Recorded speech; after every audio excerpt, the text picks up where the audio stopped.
Esprit d'équipe.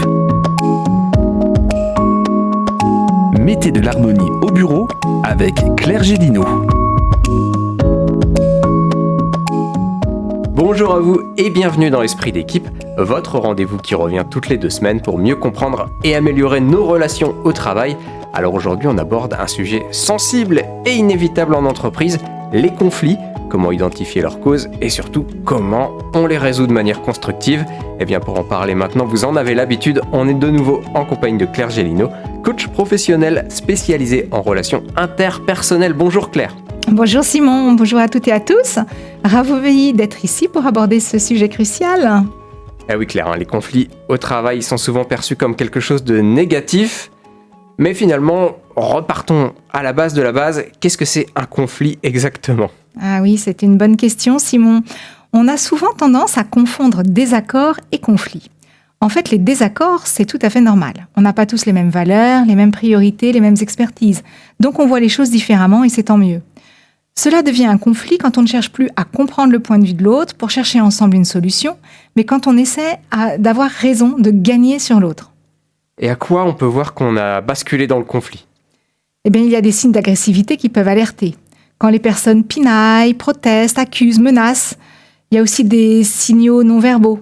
Monter le ton ou au contraire se renfermer, se taire avec une mine renfrognée, tourner le dos, etc. Donc une fois qu'on a identifié le conflit, quelle stratégie on va pouvoir utiliser pour essayer de le résoudre de la manière la plus constructive possible ? La première étape, c'est d'ouvrir le dialogue et de créer un espace sûr où chaque partie peut exprimer ses points de vue sans être jugée. Parfois d'ailleurs, c'est intéressant d'avoir une tierce personne qui peut venir en observateur et en témoin. Donc, la première étape, c'est d'ouvrir le dialogue et de créer un espace sûr où chaque partie peut exprimer ses points de vue sans être jugée. L'objectif, c'est de comprendre les perspectives de chacun et de clarifier les malentendus. Il est souvent utile d'ailleurs d'avoir une tierce personne, comme un manager ou un médiateur pour faciliter cette discussion. Ensuite, il faut se concentrer sur le problème et pas sur les personnes. L'idée est de trouver des solutions communes plutôt que de blâmer ou de pointer du doigt. Il est important de chercher un compromis ou un consensus qui satisfasse les besoins de toutes les parties impliquées. Et enfin, il est crucial d'agir rapidement.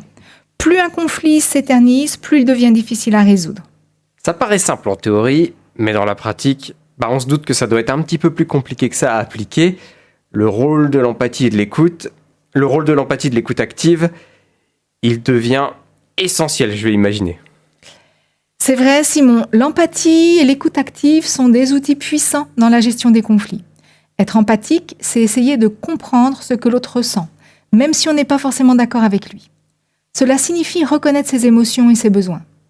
Par exemple, si un collègue est frustré parce qu'il se sent ignoré dans les réunions, montrer de l'empathie pourrait être de dire « Je comprends que tu te sentes mis de côté et je suis désolé si c'est le cas. Comment pouvons-nous nous assurer que tu sois mieux entendu à l'avenir ?» Voyez, l'écoute active, quant à elle, elle consiste à écouter avec l'intention de comprendre sans interrompre, en reformulant pour clarifier et montrer qu'on a bien saisi le message de l'autre. Cela désamorce souvent les tensions et aide à bâtir des ponts de compréhension.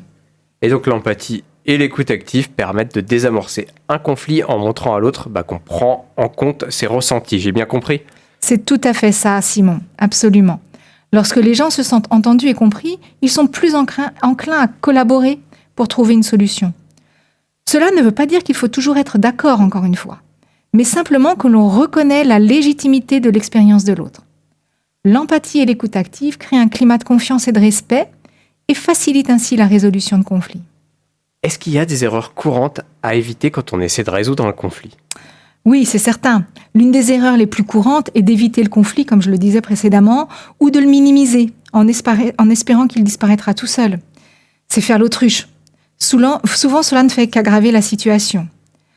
Une autre erreur, c'est de prendre les choses de façon trop personnelle, ou de confondre la personne et son action. Nous ne nous réduisons pas à nos actes. Il est toujours préférable de dire à quelqu'un qu'il a dépassé les délais que de lui dire qu'il est trop lent. Enfin, il faut éviter les généralisations ou les accusations, comme « tu ne m'écoutes jamais » ou « tu me coupes toujours la parole ». Voyez, les globalisations, les toujours, les jamais, les tout le monde, ça c'est très toxique. Ça ne fait qu'envenimer les tensions. Il vaut mieux préciser les faits et parler en « je ». J-E. Je n'avais pas fini ce que je voulais te dire. J'aimerais m'exprimer jusqu'au bout. plutôt que tu me coupes la parole. Ah bah merci beaucoup Claire, on y voit un petit peu plus clair justement.